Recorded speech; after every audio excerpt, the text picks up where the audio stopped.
रखते हो अगर होश तो इस बात को समझो, तुम शहद की मक्खी की तरह इल्म को ढूंढो।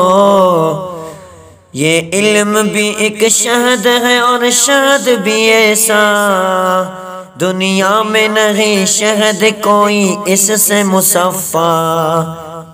हर शहद से जो शहद है मीठा वो यही है, करता है जो इंसान को तावाना वो यही है। ये अक्ल के आईने को देता है सफाई, ये शहद है इंसान की वो मक्खी की कमाई। सच समझो तो इंसान की अजमत है इसी से, इस खाक के पुतले को संवारा है इसी से। फूलों की तरह अपनी किताबों को समझना, चस्का हो अगर तुमको भी कुछ इल्म के रस का।